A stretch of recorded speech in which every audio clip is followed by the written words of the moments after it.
एक के बाद एक 5 मौतें एक ही घर में बिना किसी शोर शराबे के, न कोई चीख न कोई खून, जो रहस्यमयी तरीके से आती रहीं और जिंदगी लीलती रहीं। परिवार के लोग मरते गए और घर की 2 औरतें चुपचाप अपनी चाय पीती रहीं। आज की कहानी एक ऐसी साजिश की कहानी है जिसमें जो क्राइम हुआ वो तो खौफनाक था ही, लेकिन उस क्राइम के पीछे जो वजह थी वो उससे कहीं ज्यादा खौफनाक थी। अगर ये कहानी आपको सोचने पर मजबूर करे तो एक लाइक ज़रूर करिए और कमेंट में अपनी राय भी दीजिए, क्योंकि ऐसे केस पर आपकी सोच हमारी अगली कहानी लाने में हमारी मदद करेगी।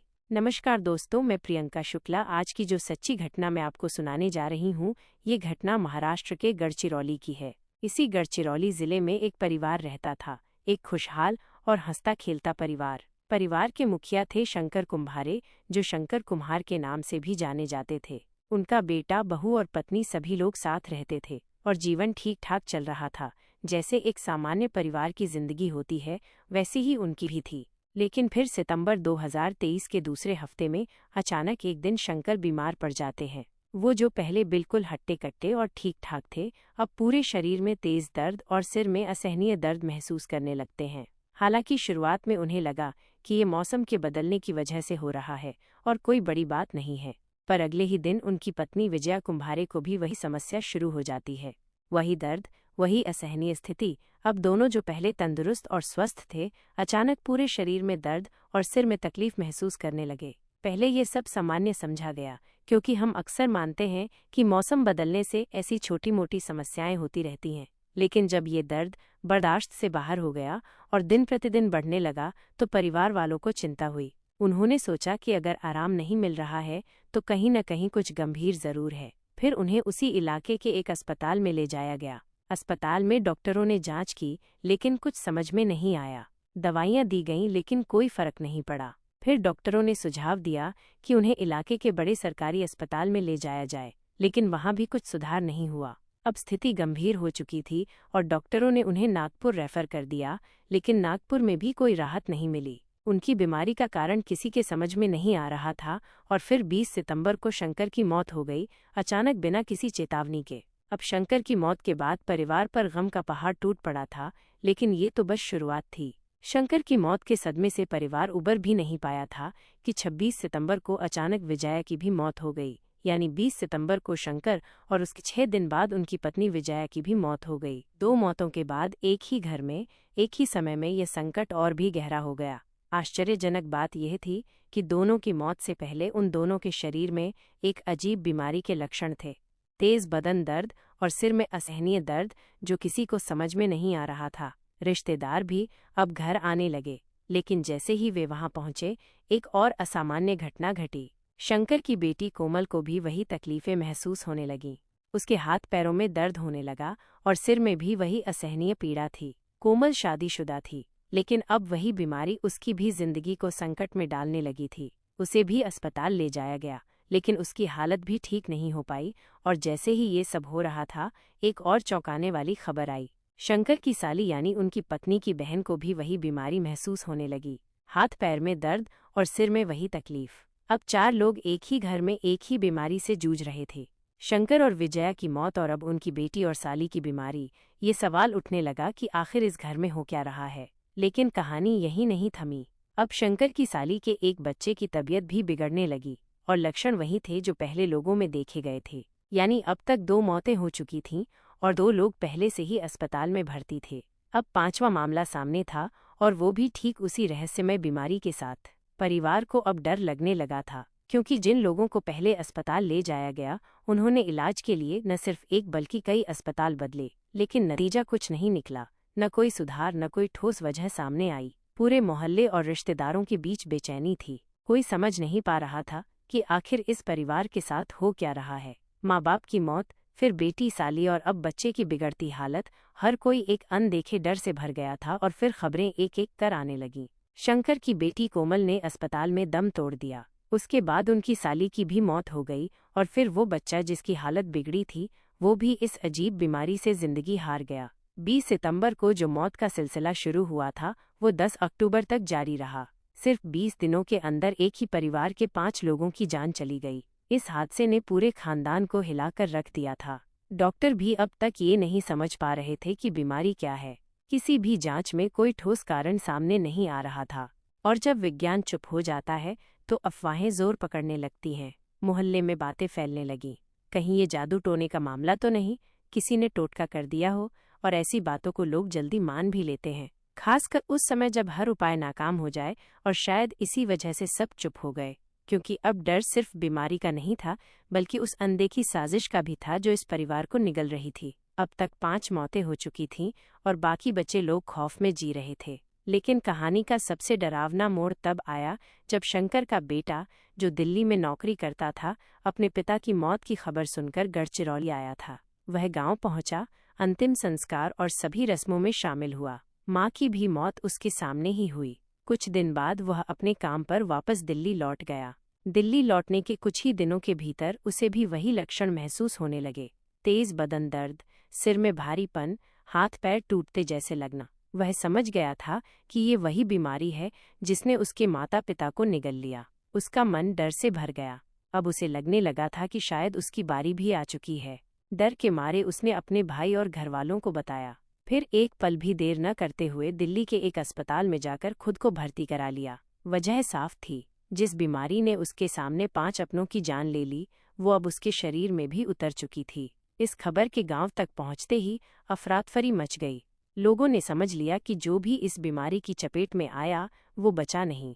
अब गांव में सिर्फ ये चर्चा थी कि इस बार परिवार का इकलौता बेटा, शायद अब उसकी भी बारी है। इसी बीच एक दूर के रिश्तेदार जो मातम में शामिल होने गांव आए थे, वे लौट गए। लेकिन लौटने के बाद उन्होंने भी वैसी ही तकलीफ महसूस की। शरीर में दर्द, सिर में भारीपन, वही रहस्यमयी लक्षण। घबराए हुए वे भी अस्पताल पहुंचे। एक ड्राइवर जो उनके साथ गांव आया था और 2-3 दिन उस घर में रहा था, वो जब अपने इलाके लौटा तो वही कहानी दोहराई गई। उसे भी अचानक वही लक्षण होने लगे। अब तक जो कहानी एक परिवार तक सीमित थी, वो धीरे धीरे गांव से बाहर निकलने लगी थी। लोग अब समझने लगे थे कि ये सिर्फ एक बीमारी नहीं, कुछ और ही है, कुछ ऐसा जो आंखों से नहीं दिखता लेकिन जान ले लेता है बिना किसी आवाज के। अब तक 5 लोगों की मौत हो चुकी थी और 3 लोग अस्पताल में जिंदगी और मौत से जूझ रहे थे। जिस घर में कभी रौनक हुआ करती थी, अब वहां हर कोना खामोशी से दहशत की कहानी बयां कर रहा था। हर कोई बस एक ही सवाल पूछ रहा था, क्या ये तीनों भी नहीं बच पाएंगे? इसी बीच जो घर की बहू थी, उसकी मामी और उनके पति मातम में शामिल होने आए थे। लेकिन कुछ दिन रुकने के बाद उन्हें भी वही लक्षण, शरीर टूटने जैसा दर्द, सिर में तेज घनघनाहट और कमजोरी ने घेर लिया। हालात बिगड़े तो अस्पताल में भर्ती कराना पड़ा। इस तरह अब कुल 9 लोग इस रहस्यमय बीमारी की चपेट में आ चुके थे, जिनमें से 5 की जान जा चुकी थी। गांव में अब दहशत थी। डर का माहौल इस कदर था कि लोग उस घर के पास से भी गुजरने से कतराने लगे थे। बात झाड़ फूंक और टोटकों तक पहुंच चुकी थी, लेकिन अब ये बात पुलिस तक भी पहुंची। स्थानीय थाने में जब इस केस की खबर गई तो पहले उन्हें भी यह घटना सामान्य लगी, क्योंकि इस घटना की रिपोर्ट भी नहीं लिखवाई गई थी। लेकिन पुलिस को यह घटना कुछ अजीब लगी और उन्होंने मृतकों की पोस्टमार्टम रिपोर्ट मंगाई। और जब रिपोर्ट आई तो मामला और भी गंभीर हो गया। पोस्टमार्टम रिपोर्ट देखकर पुलिस भी हक्की बक्की रह गई। रिपोर्ट कह रही थी सभी की मौत हार्ट अटैक और मल्टीपल ऑर्गन फेलियर से हुई है। हैरानी की बात यह थी कि मरने वाले 5 की उम्र, शारीरिक स्थिति और जीवन शैली अलग अलग थी। न कोई गंभीर बीमारी थी, न कोई पुराना इतिहास। अब पुलिस उलझ गई थी, क्या इसे बस एक संयोग मान लिया जाए? लेकिन संयोग कैसे, जब एक ही घर के अलग अलग उम्र और सेहत वाले 5 लोग एक ही तरीके से मरे हों? डॉक्टर भी कोई ठोस जवाब नहीं दे पा रहे थे। ऑर्गन फेलियर और हार्ट अटैक ये ऐसे कारण थे जिन पर शक करने की गुंजाइश नहीं होती। लेकिन जब ये सिलसिला एक के बाद एक जारी रहे तो सवाल उठना लाजमी था। अब निगाहें उन 4 बीमार लोगों पर टिक चुकी थीं जिनका इलाज चल रहा था। परिवार, रिश्तेदार और यहाँ तक कि पूरे गांव की यही दुआ थी कि कम से कम ये 4 जाने तो बच जाएं। इसी दौरान जब पुलिस ने ये सारी चीजें देखीं तो एक डॉक्टर ने बताया कि इन सभी के होंठ थोड़े थोड़े काले थे। बाकी कोई ऐसी चीज नहीं दिख रही थी जिससे हमें कोई शक हो। लेकिन पुलिस को लगा कि नहीं, कुछ तो गड़बड़ है, क्योंकि रिपोर्ट में मौत की वजह साफ नहीं थी, लेकिन मौत सभी की हुई थी और वो भी अलग अलग उम्र के लोगों की। ये बात पुलिस को खटकने लगी। गढ़चिरौली पुलिस ने इस केस पर काफी दिमाग लगाया, वरना आमतौर पर ऐसे मामलों को पुलिस भी कहती कि चलो छोड़ो। लेकिन यहाँ पुलिस ने कहा कि नहीं, कुछ तो है जो ठीक नहीं है। अब उन्होंने पूरे परिवार की कुंडली खंगालनी शुरू की और घर में जाकर पूछताछ करने का फैसला लिया। परिवार में बचा ही कौन था? एक बेटा जो हॉस्पिटल में एडमिट था और घर में एक बहू। फिर भी पुलिस की टीम घर पहुंची। बहू पढ़ी लिखी थी। अब आप समझ सकते हैं, एक घर में 5 लोगों की मौत हो जाए और 3-4 लोग अस्पताल में हों तो घर का माहौल कैसा होगा। लेकिन पुलिस को भी अपनी ड्यूटी निभानी थी। उन्होंने जब पूछताछ शुरू की तो पहली नज़र में ही लगा कि इस बहू का व्यवहार कुछ अजीब है। उसके सास ससुर समेत कई लोगों की मौत हो गई, लेकिन वो बहुत नॉर्मल ढंग से बात कर रही थी। दूसरा, उसकी सेहत बिल्कुल ठीक, न कोई कमजोरी न कोई लक्षण। यहाँ पुलिस के मन में पहली बार शक पैदा हुआ, क्योंकि अगर घर में कोई जादू टोना टोटका या कुछ और चल रहा हो तो सब पर असर होता, लेकिन ये बहू पूरी तरह फिट थी। और तो और जो लोग मातम में शामिल होने आए थे वे भी लौटकर बीमार पड़ गए, लेकिन घर के अंदर उसी छत के नीचे रहने वाली ये इकलौती इंसान बिल्कुल सुरक्षित है। हालांकि पुलिस हालात की वजह से उससे ज्यादा सख्ती से पूछताछ नहीं कर सकी, लेकिन शक तो हो चुका था। अब पुलिस ने अलग अलग टीम लगाई और इस बहू के बारे में जानकारी इकट्ठा करनी शुरू की कि ये कौन है। और जब पुलिस ने उसके बारे में जानकारियां जुटानी शुरू की तो एक से एक अजीब बातें सामने आने लगीं। इस लड़की का नाम, इस घर की बहू का नाम संघमित्रा था। संघमित्रा एक कृषि विश्वविद्यालय में पढ़ाई करती थी, और सिर्फ पढ़ाई ही नहीं, वो उस यूनिवर्सिटी की टॉपर भी थी। एग्रीकल्चर यूनिवर्सिटी में खेतीबाड़ी, पेड़ पौधों को सुरक्षित रखने के उपाय, कीटनाशक दवाएं और तमाम तरह के जहरों की जानकारी दी जाती है। जब पुलिस को ये बात पता चली कि ये बहू एक एग्रीकल्चर यूनिवर्सिटी से पास आउट है और टॉपर भी रह चुकी है, तो पहली चीज जो दिमाग में आई वो यही थी कि इसे तो हर तरह के जहर की जानकारी होगी। अब जो मौतें हुई थीं उनमें देखा गया कि मल्टीपल ऑर्गन फेलियर हुआ, और दुनिया में कई ऐसे जहर होते हैं जिनका पोस्टमार्टम में पता ही नहीं चलता। यही वजह थी कि किसी भी रिपोर्ट में जहर जैसा कुछ दर्ज नहीं हुआ होगा। लेकिन अब जैसे ही ये जानकारी मिली, ये एक कड़ी थी जो सीधे जाकर इस बहू से जुड़ गई। पुलिस को पूरा मामला क्लिक कर गया। अब पुलिस ने ये जानना शुरू किया कि संघमित्रा इस घर में बहू कैसे बनी और उसका बैकग्राउंड क्या था। तो पता चला कि कॉलेज टॉप करने के बाद संघमित्रा को एक लड़के से प्यार हो गया था, और वो लड़का शंकर का बेटा था। अब दोनों की जाति अलग अलग थी। शंकर के परिवार को इस रिश्ते से कोई दिक्कत नहीं थी, लेकिन संघमित्रा के घर वालों को ये रिश्ता मंजूर नहीं था, और संघमित्रा ने घर वालों की मर्जी के खिलाफ जाकर शंकर के बेटे से शादी कर ली थी और ससुराल आ गई थी। लेकिन ये शादी उसके माता पिता के लिए किसी सदमे से कम नहीं थी। उनके अनुसार उनकी बेटी ने न सिर्फ उनकी बात नहीं मानी, बल्कि पूरे गांव में उनका सिर नीचा कर दिया। इस शर्म, दुख और सदमे के कारण संघमित्रा के माता पिता दोनों की जान चली गई थी। और जब संघमित्रा के माता पिता ने अपनी जान दी, तब संघमित्रा को पहली बार एहसास हुआ कि उसने शायद एक बड़ा गलत कदम उठाया था। उसे समझ में आया कि शायद उसे घरवालों की मर्जी के खिलाफ शादी नहीं करनी चाहिए थी। लेकिन अब जो हो चुका था वो बदल नहीं सकता था। अब वो ससुराल में आ चुकी थी और वहां रहने लगी थी। एक लड़की जब अपने मायके से ससुराल आती है तो उसे बहुत सारी चीजों के साथ एडजस्ट करना पड़ता है। रहन सहन, कस्टम, परिवार के सदस्य, रिश्ते, सास ससुर और तमाम जिम्मेदारियां। संघमित्रा को यह सब एडजस्ट करने में दिक्कत हो रही थी, और इसी के चलते धीरे धीरे मनमुटाव होने लगा। अब उसे महसूस होने लगा कि उसने अपनी जिंदगी को सही दिशा में नहीं मोड़ा था। उसके मन में ये सवाल था कि उसने जिन खुशियों के लिए माँ बाप से अलग जाकर शादी की, और जिससे ही उसके माँ बाप की जान भी चली गई, जबकि अब वही खुशियाँ उसे मिल ही नहीं रही हैं। ये सोच हमेशा उसके दिमाग में घूमती रहती थी। इन सारे उलझनों ने धीरे धीरे संघमित्रा को एक अजीब इंसान बना दिया। वो हर रोज खुद से यही सवाल करती, क्या अपनी खुशियों के लिए इतने बुरे फैसले लेना सही था? और फिर उसे ये एहसास हुआ कि शायद उसकी गलतियों का खमियाजा किसी और को नहीं, बल्कि उसे ही भुगतना पड़ रहा था। आखिरकार उसने एक खौफनाक फैसला लिया। उसने सोच लिया कि उसके माँ बाप की आत्मा तब तक शांति नहीं पा सकती जब तक वो इन लोगों की जान न ले ले। उसने ये कदम उठाने की ठान ली। अब उसका अगला कदम बहुत ही खतरनाक और दिमागी रूप से हिला देने वाला था। जबकि गलती का एहसास होना कोई गलत बात नहीं थी, बल्कि अच्छी बात थी। लेकिन गलती का एहसास होना ये कदापि नहीं होना चाहिए था कि वो इतनी दरिंदगी पर उतर आए। काश वो अपनी जान ले लेती या तलाक ले लेती। इस बारे में आप क्या कहेंगे? कमेंट में ज़रूर बताइए। खैर, जब किसी इंसान का दिमाग अंधा हो जाता है तो वो ऐसा कदम उठाने से नहीं रुकता जो सही नहीं होता। संघमित्रा के साथ भी ऐसा ही हुआ। एक बेवकूफ़ी वाली बात जो उसके दिमाग में घुस गई थी, उसने उसे खतरनाक दिशा में मोड़ दिया। लेकिन अपराध करने के बाद इंसान को लगता है कि वो खुद सही है, और यही संघमित्रा के साथ भी हुआ। इस दौरान उसकी एक मामी भी थी जो उसके काफ़ी करीब थी। मामी के साथ उसका भावनात्मक संबंध था। खासकर जब से उसके माँ बाप ने खुदकुशी की थी। परिवार ने उससे सारे रिश्ते तोड़ दिए थे, लेकिन मामी जो उसके बहुत करीबी थी वो उसके पास आई। मामी का अपना एक व्यक्तिगत मुद्दा था जो संगमित्रा के लिए खतरनाक साबित हुआ। दरअसल उसका संगमित्रा के ससुराल वालों के साथ जमीन का एक बड़ा झगड़ा चल रहा था।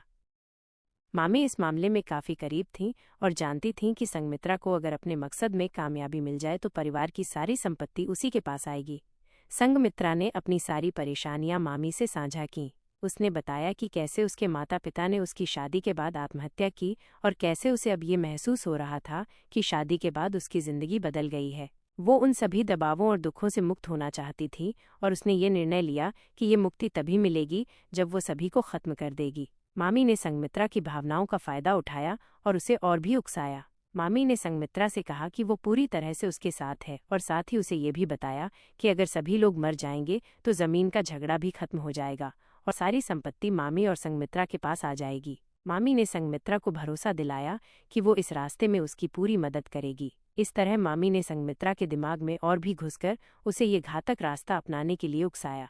दोनों के बीच अब एक खतरनाक साजिश का जन्म हुआ था जो न सिर्फ उनके परिवार की बर्बादी का कारण बनेगी बल्कि पूरे समाज को भी हिला देगी। संगमित्रा जो एग्रीकल्चर यूनिवर्सिटी की टॉपर थी और कीटनाशकों और जहरों के बारे में अच्छे से जानती थी, उसने उसी ज्ञान का दुरुपयोग किया। उसने एक ऐसा पॉइजन चुना जो गंधहीन और रंगहीन था, जिससे उसका पता लगाना मुश्किल था। ये जहर किसी भी चीज में मिलाकर दिया जा सकता था और उसकी पहचान नहीं हो सकती थी। संगमित्रा ने धीरे धीरे इस जहर को अपने घर के सभी सदस्यों को देना शुरू किया। चाय, खाने, पानी, हर चीज में वो इसे मिलाती थी। अक्टूबर के दूसरे हफ्ते में जहर का असर दिखना शुरू हो गया। सबके शरीर में लक्षण स्पष्ट होने लगे, जैसा कि पहले बताया था। इसके बाद एक एक करके 20 दिनों में संगमित्रा और उसकी मामी ने मिलकर 5 लोगों को मार डाला। इस बीच कुछ लोग अस्पताल में भर्ती थे और जब डॉक्टरों ने उनके लक्षणों का अध्ययन किया तो वे घबराए नहीं। कुछ समय बाद डॉक्टरों को ये समझ में आ गया कि ये सब एक पॉइजन की वजह से हो रहा था, जिसकी पहले लोगों को कोई जानकारी नहीं थी। एक बार जब ये स्पष्ट हो गया कि ये जहर था तो इलाज की प्रक्रिया भी तुरंत शुरू कर दी गई। फिर अचानक संगमित्रा की मामी के पति ने भी अपनी हालत बिगड़ी हुई बताई। उसने दावा किया कि उसे भी वही लक्षण महसूस हो रहे हैं, हाथ पैर में दर्द और सिर में तेज दर्द। ये देखकर परिवार वाले घबराए और उसे भी अस्पताल में भर्ती कराया। पुलिस अब इस मामले में और अधिक छानबीन कर रही थी। डॉक्टरों से पूछताछ की गई और पता चला कि उसके लक्षण सामान्य थे और ये सब एक ड्रामा हो सकता था जिसे उसने जानबूझकर किया। खैर, संगमित्रा और उसकी मामी को गिरफ्तार करके जेल भेज दिया गया था। वर्तमान में यह मामला न्यायिक प्रक्रिया के अधीन है और दोनों आरोपी महिलाएं जेल में हैं। लेकिन अब सवाल ये है कि एक ऐसी लड़की जो कभी घरवालों की शान थी, जिसने पढ़ाई में नाम कमाया, समझदारी की मिसाल मानी जाती थी, लेकिन जब बात दिल की आई तो उसने वही किया जो लाखों लड़कियां करती हैं। इश्क में सब कुछ दांव पर लगा दिया, माँ बाप की मर्जी के खिलाफ जाकर शादी की और जब वही इश्क बोझ लगने लगा तो ससुराल भी जेल बन गया। चाहती तो तलाक ले सकती थी, कानूनी तरीके से अपनी जिंदगी अलग बना सकती थी, लेकिन नहीं, उसने चुना जुर्म का रास्ता, एक ऐसा रास्ता जहां लौटना नामुमकिन होता है, जहां हर कदम पर बर्बादी है। जिस इश्क के लिए माँ बाप को खोया, उसी इश्क ने जब साथ नहीं दिया तो उसने पूरे परिवार की सांसें छीन ली। एक गलत फैसले ने सिर्फ एक लड़की की नहीं बल्कि 5 जिंदगियों की कब्र खोद दी। क्या यही है आज़ादी की परिभाषा? क्या अपने फैसलों की कीमत दूसरों की जान से चुकानी चाहिए? कहानी यहीं खत्म नहीं होती। यही तो वो सवाल है जो हमें सोचने पर मजबूर करता है, क्योंकि एक लड़की का फैसला सिर्फ उसकी किस्मत नहीं बदलता, कभी कभी पूरे खानदान की किस्मत उजाड़ देता है। जय हिंद।